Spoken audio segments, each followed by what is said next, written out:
Queridos, então, hoje nós estaremos abordando o capítulo 4 de Atos, continuação, do nosso estudo. Semana passada, nós abordamos o capítulo 3.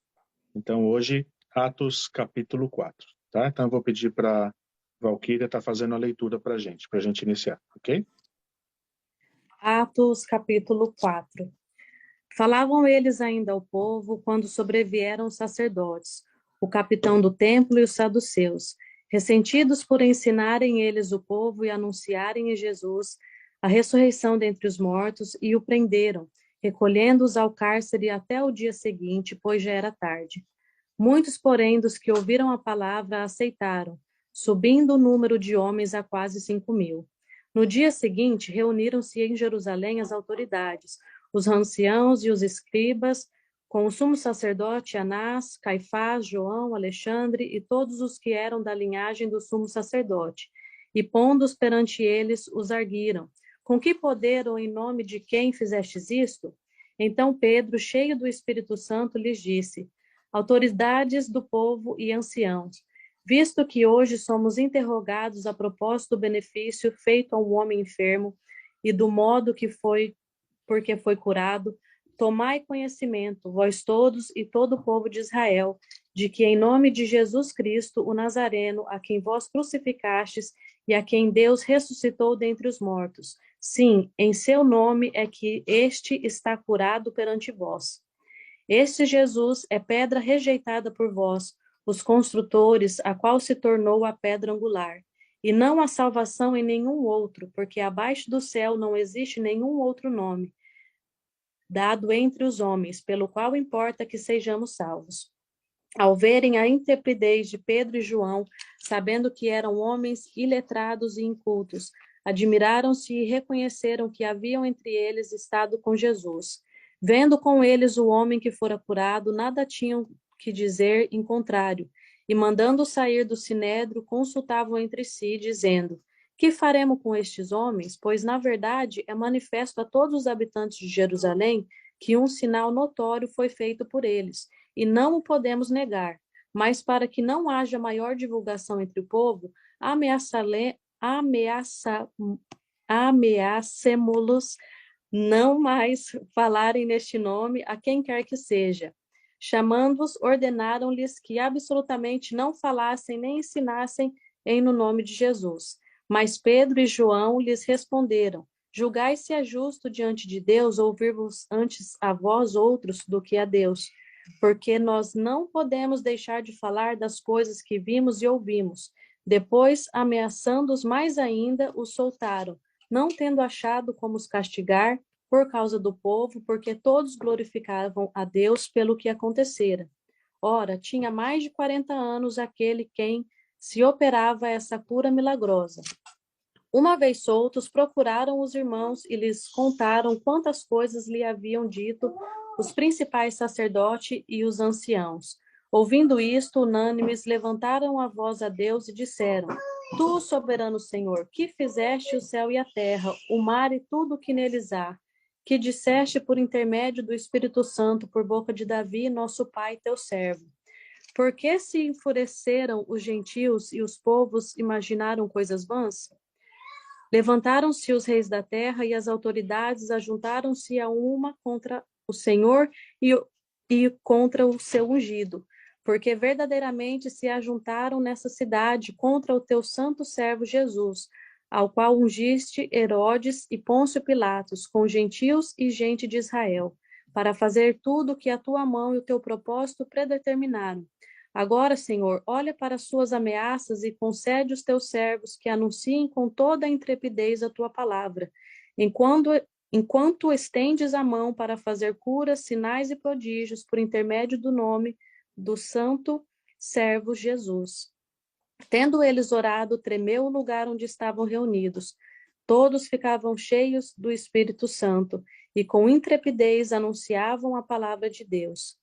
Da multidão dos que creram era um coração e a alma. Ninguém considerava exclusivamente sua nenhuma das coisas que possuía. Tudo, porém, lhes era comum.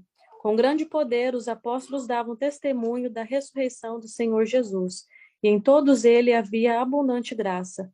pois nenhum necessitado havia entre eles, porquanto os que possuíam terras ou casas, vendendo-as, traziam os valores correspondentes e depositavam aos pés dos apóstolos. Então se distribuía a qualquer um à medida que alguém tinha necessidade. José, a quem os apóstolos deram o sobrenome de Barnabé, que quer dizer filho de extorsão, levita natural de Chipre, como tivesse um campo, vendendo, trouxe o preço e o depositou aos pés dos apóstolos. Ok, meus queridos. Então, como sempre, antes da gente iniciar, eu gosto sempre de ressaltar para nós começarmos o estudo, nos desprendendo das nossas opiniões próprias, dos nossos achismos e sempre focando na palavra. Eu tive refletindo bastante nesse grupo, né? Assim, é bom a gente ver que muitos de vocês, ao longo das semanas, dos meses, vocês continuam aqui, né? Firmes. Já estudamos juntos aqui todas as cartas do Novo Testamento, né? Começamos Atos, né? Algumas semanas atrás, e vários assuntos já que nós abordamos, vários assuntos polêmicos, às vezes até algumas situações tensas.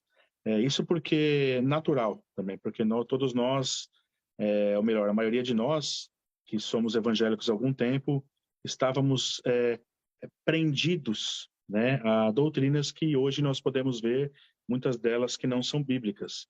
E esse, às vezes, é um processo muito difícil, onde, quando nós nos convertemos a Deus e tivemos aquele primeiro amor, aquela conversão genuína, e nós vemos que muitas das coisas que nos foi ensinadas ao longo dos anos, né, não eram bíblicas. E nós vemos que isso manifesta algo que às vezes é difícil para a gente admitir, que na verdade a culpa é nossa. A Bíblia diz que o povo perece por falta de conhecimento bíblico. Eu mesmo já compartilhei com os irmãos aqui diversas vezes, já me questionei muito por isso, né? E realmente reconheci que eu não me atentava na palavra como eu deveria. E eu seguia homens, ensinamentos de homens, acima dos ensinamentos de Deus, né? A gente vai falar um pouquinho até sobre isso aqui, a resposta de Pedro, que maravilhosa, né? Que importa mais seguir a Deus do que seguir os homens, né? E justamente isso, irmãos. Muitos de nós não fazíamos isso. O que eu tenho tentado fazer com esse grupo, e não só com esse grupo, na nossa igreja local também, é um foco extremo na palavra de Deus, e ao ponto de eu sempre repetir e repetir diversas vezes. É para a gente realmente gravar isso. Não escutem nem o Fábio, né? É a palavra, irmãos. Vamos atentarmos na palavra do Senhor, nos desprender, né, de todo ensinamento que não se enquadre à palavra. Porque, afinal de contas, o que interessa e o que é a verdade e a vida é o evangelho do nosso Senhor Jesus Cristo. Então, esteja aberto, meus irmãos. Continuem abertos para serem confrontados pelo evangelho do nosso Senhor Jesus Cristo. O maravilhoso evangelho do nosso Senhor Jesus Cristo. Amém? Então, comecemos o estudo, né, dessa forma, né, confiando apenas na palavra, analisando os textos, tá? E é assim que nós devemos fazer. Aqui nós vemos no início, que aqui nós vemos que falavam eles ainda ao povo quando sobreveio aqui os sacerdotes, né? O capitão do templo e os saduceus aqui indo atrás deles. O versículo 2 aqui é muito interessante, irmãos, que nós vemos uma palavrinha aqui até que me fez refletir bastante hoje, que eles estavam ressentidos, né, com os discípulos do Senhor Jesus, porque eles estavam ensinando ao povo sobre a ressurreição do nosso Senhor Jesus Cristo. É interessante essa palavra, ressentidos. Eles estavam contrariados com os discípulos ali, com os apóstolos, porque eles estavam enchendo Jerusalém de Jesus. E eles estavam ali contrariados. Isso porque Jesus, ele ia contra a hipocrisia da religião deles. E eles mesmo ali tinham crucificado o Senhor da vida. Então nós vemos que ali eles estavam chateados, estavam, eu diria até furiosos, né? Porque nós vemos aqui que eles prenderam eles nessa situação aqui. Se nós olharmos, irmãos, o que eu sempre tenho falado, né? E eu continuo batendo nessa mesma tecla Porque é exatamente o que a Bíblia vai nos mostrar em todos os capítulos da Bíblia. Todos os livros e todos os capítulos, né? O Senhor Jesus, não há nenhum outro nome, apenas o do Senhor Jesus Cristo. Então é interessante a gente sempre seguir nessa linha, né? Eu sempre falo duas coisas importantes. Uma é nos desprender das nossas opiniões, estar com o coração aberto para receber a palavra, e a outra é sempre seguir nessa linha cristocêntrica. Se nós fizermos assim, irmãos, nós nunca vamos cair no erro. E vamos acompanhar exatamente aqui o capítulo 4, da mesma forma como o capítulo 3, capítulo 2, 1 e a Bíblia toda, né? Sempre nessa linha cristocêntrica. Nenhum outro nome. E nós vemos aqui no versículo 8, Pedro, cheio do Espírito Santo aqui, começa a pregar para eles. Note aqui que ele já fez 2 pregações, Pedro, né? 2 pregações fantásticas. E aqui eles pregam para essas pessoas aqui que estavam levando eles ali perante o Sinédrio, né? E aqui Pedro começa a pregar para eles. E versículo 10 nós vemos que é em nome de Jesus Cristo, a quem crucificastes, mas a quem Deus ressuscitou dentre os mortos, né? Essa é a pregação que eles sempre pregavam. E notem como eu já ressaltei outras vezes, inclusive no estudo passado, que os apóstolos, os discípulos, eles sempre tiravam o foco deles. E aqui não é diferente. Aqui eles tiram o foco deles e sempre colocando Jesus, né? Apontando para o Senhor Jesus Cristo. Versículo 11 aqui, que era a pedra que tinha sido rejeitada por eles, né? A quem vos crucificastes, né? E aí no versículo 11, este Jesus é a pedra rejeitada por vós, os construtores, a qual se tornou a pedra angular. É interessante que Pedro, mais uma vez aqui falando, que a pedra não é ele, a pedra é o Senhor Jesus. Como em 1 Pedro nós já estudamos, né? Aquela linha que fala que o Papa, ele seguiu o ministério de Pedro, né? Como que ele é a pedra, né? Não tem nada disso não, né? Aqui, mais uma vez, como na sua própria epístola, na primeira epístola, o próprio Pedro, mais uma vez aqui diz que a pedra não é ele, a pedra é o Senhor Jesus Cristo, a pedra rejeitada, a pedra angular. Versículo 12, e que não há salvação em nenhum outro homem. Aqui ele está claramente falando, é só o Senhor Jesus. Só por ele nós somos salvos. Sempre é o Senhor Jesus, sempre. Então, seguimos, como eu disse, nessa linha cristocêntrica. A Bíblia sempre destaca Jesus do começo ao fim. Não existe outro nome, apenas o nome do Senhor Jesus Cristo. Irmãos, eu quero destacar isso hoje, trazer algo um pouco diferente, né? Eu lembro, na minha conversão, quando eu me converti, eu lembro que tinha um grupo de mulheres católicas na minha rua. Ali na minha rua, ali tinha minha própria família também, católicos, portugueses. E quando eu me converti, eu comecei a ler a Bíblia, comecei a ler a Bíblia. A primeira coisa que me veio foi uma indignação de ver que minha mãe era amiga, né, de todas essas mulheres católicas que até se reuniam para ir nas procissões, enfim, tinha uma igreja na rua de cima da minha casa, né? Então elas eram bem ativas ali, né, na religião delas, ali no catolicismo. E eu lembro que eu fui na casa de uma delas, eu fiquei indignado. Depois que eu comecei a ler a Bíblia, e a gente está naquele primeiro amor, a gente quer falar para as pessoas que está errado. Não é assim. Eu era um jovem, né? Um jovenzinho de 19 anos, né? Não tinha muito discernimento.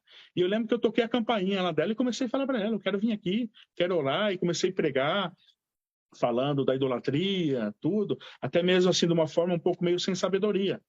Mas essa, às vezes, quando a gente se converte, eu acho que essa deve ter sido a atitude de muitos de vocês, quando a gente se deparava com um católico, a gente queria falar para eles, tá errado essa idolatria toda, Maria não pode fazer nada por você, Maria ela não intercede por você, só Jesus, só Jesus. Por quê? Porque nós lemos a Bíblia e a gente vê, só Jesus, só Jesus, só Jesus, só Jesus, e a gente quer falar isso para as pessoas.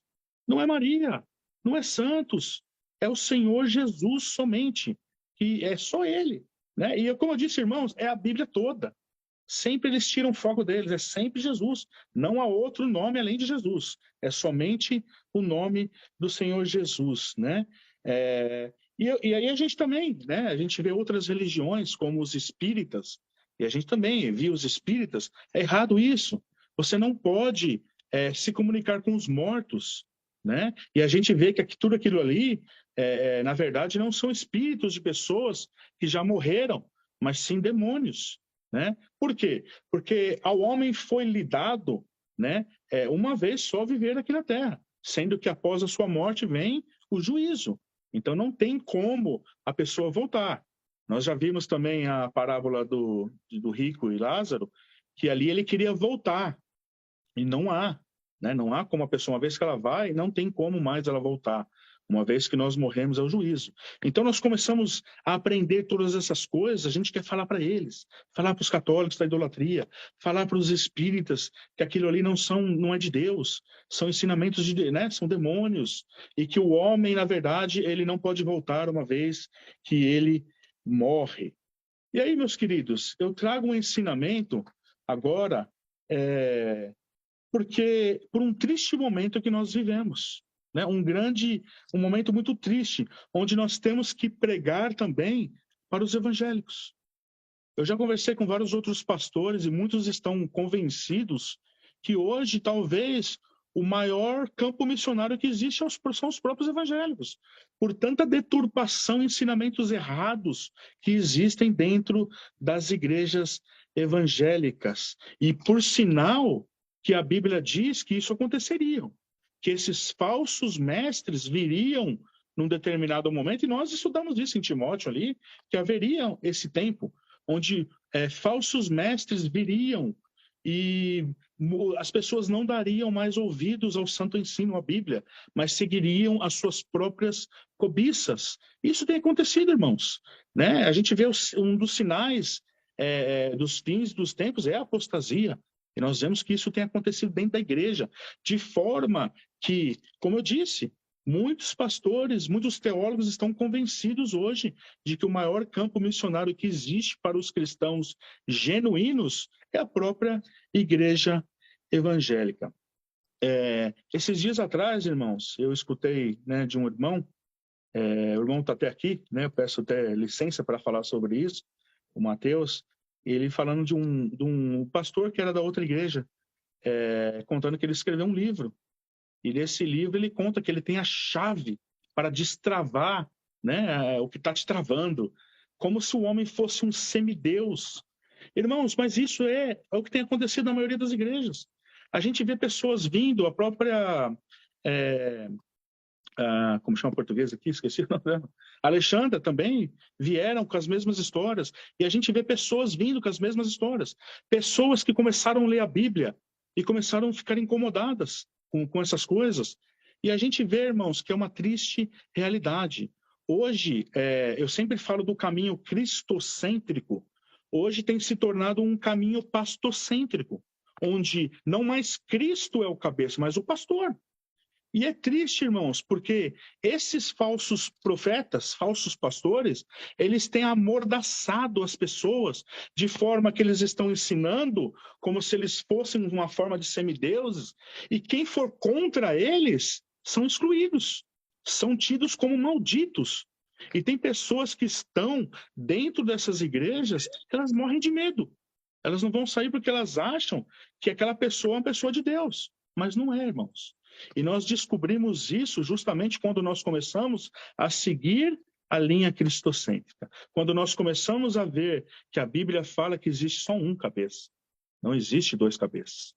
Eu falo aqui claramente para os irmãos, e repito diversas vezes, o Fábio é o líder da igreja, o pastor da igreja ali, eu não sou cabeça, irmãos. Quem disse que eu sou cabeça?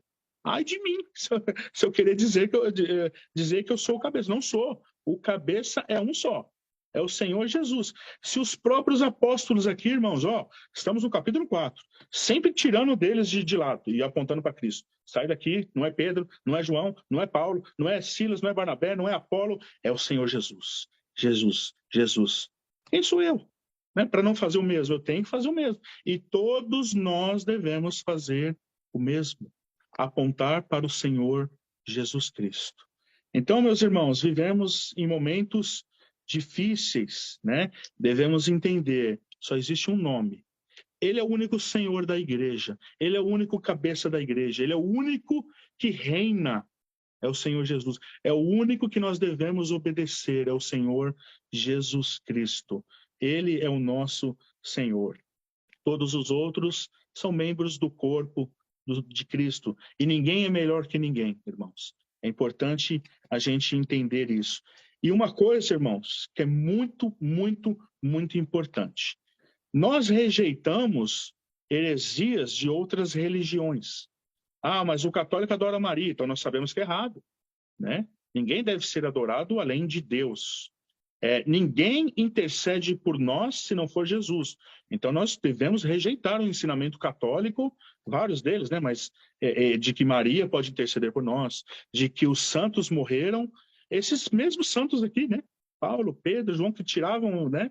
Hoje eles falam que você pode fazer uma oração para São Paulo, São Pedro, São João, enfim. Não pode, irmãos, não pode. Então nós rejeitamos essas heresias. Rejeitamos também as heresias dos espíritas. Rejeitamos as heresias dos testemunhas de Jeová. Rejeitamos as heresias de várias outras religiões que não estão em conformidade com a palavra de Deus. E também devemos rejeitar as heresias dos evangélicos. É importante isso, irmãos. Por quê? Porque a nossa obediência não está a uma religião. A nossa obediência, irmãos, é com a palavra. É a palavra de Deus. E se não estiver em conformidade com a palavra de Deus, a palavra é muito clara. Anátema. Mal amaldiçoado, maldito, é o que a palavra diz. Então, essas pessoas que estão em muitas igrejas, não estou generalizando, falando que são todas, né? Eu acredito ainda que existem muitas igrejas boas, igrejas fiéis à palavra de Deus, mas muitas igrejas têm amordaçado as pessoas, de forma que essas pessoas estão não escutando mais Jesus. Notem bem aqui, irmãos, que no versículo 13 ao versículo 18, eles aqui comparecem aqui e começam a falar que, né, sobre o homem que tinha sido curado. No versículo 16, eles começam no versículo 16 dizendo que faremos com estes homens, né? Aqui porque eles reconheciam que o milagre que eles tinham feito aqui era real. Então eles não podiam fazer nada com eles. No versículo 18, eles ordenaram que eles não mais falassem de Jesus. E olha que fabuloso aqui, né? No versículo 19 aqui, Pedro respondeu que era mais importante obedecer a Deus e que eles não podiam deixar de falar das coisas que eles viram e que eles ouviram. Notem bem, no versículo 20 aqui, irmãos, olhem bem as palavras de Pedro aqui. Pois nós não podemos deixar de falar. Não podemos. Não podemos deixar de falar o que nós vimos, o que nós ouvimos do nosso Senhor Jesus. Não podemos. Essa mensagem, irmãos, todos nós devemos praticá-la. Eu e você que está ouvindo, irmão, não podemos deixar de falar também. E muitos estão amordaçados nas igrejas, obedecendo homens. Por quê? Porque em grande parte dessas igrejas é o pastor, é a linha do pastor, é a visão do pastor. E muitas vezes, né, a visão, mas espera aí, a visão não é bíblica. E a pessoa ali continua, não, mas eu não posso desobedecer o ungido do Senhor. Que eles ameaçam, né? Eles pregam heresias, não está em conformidade com a Bíblia, e aí eles ameaçam. Quem é você? Você não pode falar mal do ungido. E as pessoas ficam com medo. Mas a verdade, irmãos, que a pessoa não vai ser amaldiçoada. Ela vai ser amaldiçoada se ela cumprir e ir contra a Bíblia. Não é isso que Paulo fala? Olha bem o que Paulo fala aos Gálatas no capítulo 1, ali do versículo 8 em diante. Ainda que nós mesmos pregarmos um outro evangelho. O que ele está falando ali, Paulo? Né? Nós mesmos quem? Os apóstolos. Ainda que eles, os apóstolos, pregassem um outro evangelho, e ainda que um anjo do céu vos pregasse outro evangelho, é o quê? Maldição. as pessoas que seguirem o outro evangelho estarão sobre maldição. Então, ou seja, as pessoas estão sob maldição, né, quando elas estão seguindo falsos ensinamentos, que a Bíblia mostra. Esses ensinamentos não são ensinamentos de Deus, mas são doutrinas de demônios. Então, irmãos, muitas pessoas hoje se encontram em muitas igrejas evangélicas amordaçadas, com medo, né, desses falsos mestres que ameaçam elas, né, mas elas deveriam se posicionar.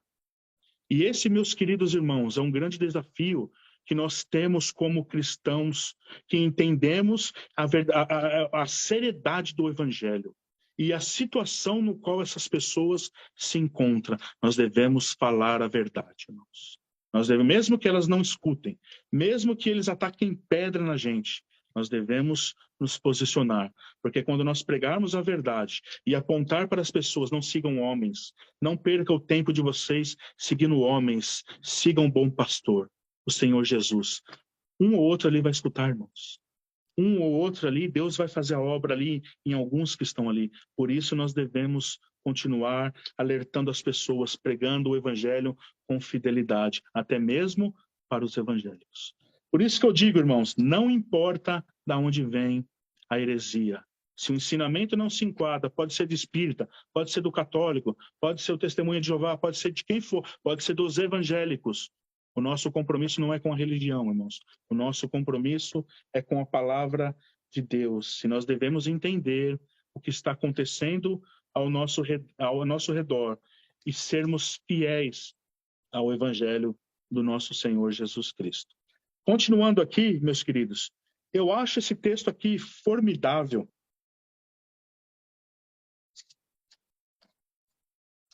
Se nós continuarmos, o final aqui eu acho uma comunhão dos irmãos da igreja primitiva de uma forma fantástica. Antes da gente entrar no finalzinho, nós vemos aqui no versículo 25, que fala que, mais uma vez, como eu sempre disse, a pregação deles, eles sempre pregam a Bíblia. Aqui, mais uma vez, irmãos, o que ele está citando aqui? No versículo 25, que disseste por intermédio do Espírito Santo, por boca de Davi. Aqui nós vemos ele citando um salmo messiânico, aqui falando o Salmo 2, versículo 1, onde ele fala aqui, ele cita ele, né? Porque se enfureceram os gentios e os povos imaginaram coisas vãs, levantaram-se os reis da terra e as autoridades ajuntaram-se a uma contra o Senhor, contra o seu ungido. Isso aqui é Salmo 2, 1. Então nós vemos aqui, eles pregavam o quê? A palavra de Deus. Eles pregavam a Bíblia. Se nós repararmos aqui também, versículo 31, é exatamente o que eles falam, né? Quando eles falam ali, tendo eles orado, tremeu o lugar onde estavam reunidos, todos ficaram cheios do Espírito Santo e com intrepidez anunciavam o quê? A palavra de Deus. Notem aqui, eles pregavam a palavra de Deus, em conformidade com as profecias messiânicas do Velho Testamento. Então, eles pregavam a palavra. E é exatamente o que nós devemos fazer, né? Nós estudamos todas as cartas ali, eu já falei várias vezes sobre o vocabulário didático do apóstolo Paulo, principalmente ali a Timóteo, né? Pregues a palavra, exorte, ensine, né? Então nós sabemos que a orientação apostólica para nós é pregar o evangelho, né? A palavra de Deus. Devemos ir sempre nesse sentido. E aqui nós vemos aqui que o Espírito Santo, eles todos cheios do Espírito Santo. Qual foi a ação que o Espírito Santo causou neles aqui? Eles começaram a dar cambalhota, girar, dar estrelinha, né? Não. Eles anunciavam a palavra de Deus com intrepidez, né? Aqui nós vemos uma capacitação do Espírito Santo para que eles anunciassem a palavra sem omitir, sem omissão, né? Com intrepidez, né? Nós devemos orar por isso, irmãos, para que Deus também, da mesma forma, nos capacite, para que nós venhamos também não nos intimidar, mas pregar a palavra com intrepidez. Irmãos, se por nós mesmos, as coisas não acontecem, irmãos. Devemos realmente orar por isso, para que Deus nos capacite. E Ele capacita, né? Ele nos capacita. E aqui nós entrando no versículo, a partir do versículo 32, aqui eu acho eu fico tentando imaginar. Irmãos, ontem eu estava ouvindo a pregação do Regis, e eu adoro pregação expositiva, irmão. Quando o texto é exposto. Quando a pessoa vai lendo o texto, explicando, eu amo isso. Eu amo a pregação dessa forma expositiva. Porque você consegue se inserir naquele contexto. E eu fico vendo aquela mulher, né, com um frasco ali de perfume caríssimo, se jogando aos pés do Senhor ali, né, e lavando, enxugando os pés. Sabe, toda aquela situação de Judas, o ladrão. É muito bom quando a gente vê o texto exposto dessa forma e a gente pode abrir a nossa Bíblia, conferir os textos e nos inserir nesse texto, né? E esse é um texto aqui que hoje mesmo eu fiquei meditando nele um tempão, e o que aconteceu aqui foi algo maravilhoso. No versículo 32, da multidão dos que creram, era o coração e a alma. Isso aqui é maravilhoso, irmãos. Olha só o que estava acontecendo aqui, irmãos. Ninguém considerava exclusivamente sua nenhuma das coisas que possuía. Tudo, porém, lhes era em comum. Ninguém jamais se importava com nada, irmãos. Ninguém se queria saber, eu tenho casa, eu tenho carro. Ninguém queria mais saber de nada. Então, eles queriam só Deus. Era um primeiro amor aqui. Nós usamos essa expressão, né, do primeiro amor, quando nós nos convertemos. E era isso que estava acontecendo aqui. O primeiro amor. De forma, irmãos, que eles já não queriam saber de mais nada. Aqui nós vemos esses homens, irmãos, eles foram impactados aqui de uma forma maravilhosa. E o que eu estava me perguntando hoje, pensando, refletindo nesse texto será que é possível, nos nossos dias, a gente ser impactados da mesma forma que esses homens foram? De uma forma onde você não quer mais saber de nada, irmãos. Realmente, aqui essas pessoas não querem mais saber. E nós vemos aqui no final, eles vendiam tudo e não estavam nem aí. E olha só a conversão que essas pessoas, a experiência que eles tiveram aqui com Deus, algo maravilhoso. E a minha pergunta é essa: será que é possível, nos nossos dias, as pessoas se converterem e serem impactadas dessa forma? Afinal de contas, é a mesma palavra, é o mesmo Jesus, né? E a resposta, meus irmãos, que eu tenho, sim, é possível. Irmãos, eu refleti muito sobre isso hoje, na minha conversão. Quando eu me converti, eu lembro que eu saía na rua de madrugada, começava a pregar, voltava de madrugada, minha mãe falava que eu estava ficando doido, que eu viria um crente maluco, né? E eu digo isso não é nem para me gloriar de forma alguma. Por quê? Na verdade, para mostrar a hipocrisia minha, na verdade. Porque quando eu me converti, eu me senti assim.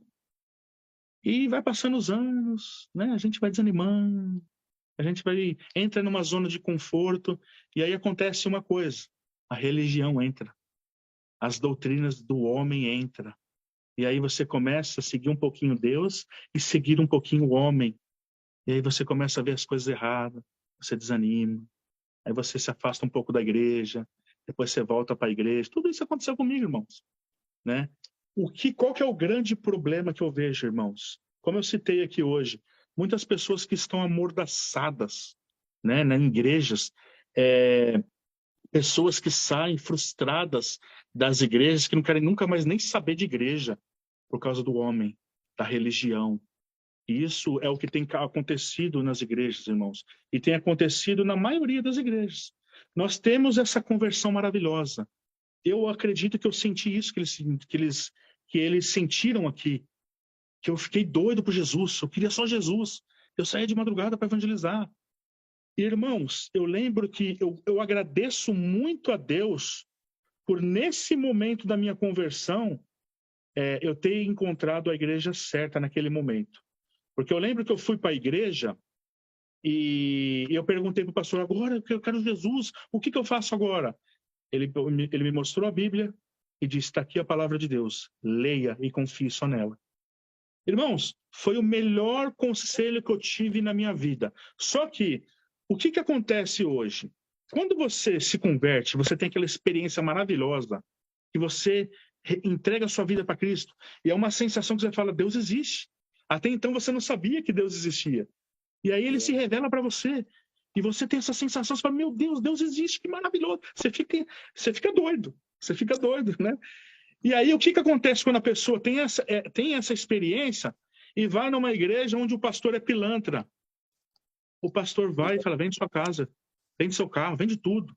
E depena a pessoa. E a pessoa desse jeito aqui que ela tá, ela faz isso. Eu não estou dizendo que foi o que aconteceu aqui, irmãos, mas eu estou dizendo, aqui tinha boa intenção. Aqui era todo mundo junto, na mesma comunhão, se importando um com o outro. Isso aqui era cristianismo de verdade. Mas hoje não é, irmãos. Hoje tem muitos falsos mestres que estão ali depenando as pessoas. E as pessoas até começam, né? Porque elas tiveram uma conversão genuína. Mas elas vão nessas igrejas e ali as pessoas vão depenando elas. E aí chega num tempo que elas amordaçam essas pessoas de forma que elas ficam neutras ali, sem poder falar mais nada. E elas ficam presas ao sistema da religião. E esse, meus irmãos, tem sido o grande desastre da igreja moderna dos nossos tempos, a religião. E aí, aquele grande amor que nós tínhamos vai se esgotando, vai se esvaziando, ao ponto das pessoas se frustrarem. E hoje muitas pessoas estão fora da igreja, e quando você fala de igreja, para eles falam, não quero nunca mais na minha vida pisar o pé dentro de uma igreja. Irmãos, esse é o nosso grande desafio como cristãos. Entender toda essa situação. Pedir para que Deus nos dê estratégia para pregar para essas pessoas que estão lá fora doentes, magoadas, feridas pelo sistema da religião. Também para essas pessoas que estão amordaçadas, presas dentro desses... Não são igrejas, irmão. São sinagogas de Satanás. E não são pastores que estão ali. São servos do diabo, como a Bíblia diz. Como Paulo diz, as lágrimas são inimigos da cruz de Cristo. E nós já estudamos tudo isso, irmãos. Todo esse vocabulário que eu estou falando aqui, eu não estou inventando, não. É a Bíblia que fala acerca dessas pessoas. Então é muito importante, irmãos, que nós devemos voltar. Se você tem mágoas do passado, se você já passou... Eu entendo que se você já passou por muitas igrejas evangélicas, você já viu muita coisa errada, irmãos. Você já viu muita trambique, muitos estelionatários da fé, muita coisa errada. E você estudando a Bíblia, você consegue enxergar mais ainda. E o que eu falo para os irmãos é, voltem para isso, irmãos. Voltem para esse primeiro amor. Voltem para a centralidade do nosso Senhor Jesus, irmãos. E não saia de lá nunca mais, irmãos. De forma que você irá apenas confiar no Senhor Jesus Cristo e não confiar no homem. Quando nós fazemos isso, meus queridos irmãos, nós nunca mais sairemos dos caminhos do Senhor. E o homem, ele é corrupto. O homem, ele é falho. Mas o Senhor Jesus é perfeito. O único que não pecou. E ele é o único que não irá te magoar, irmãos. Ele é perfeito. A nossa confiança deve estar totalmente e somente no Senhor Jesus Cristo. Amém, meus queridos? Eu quero pedir pro Charles terminar a gravação. E eu vou fazer uma oração. Aí a gente abre para a gente estar tirando as dúvidas, ok?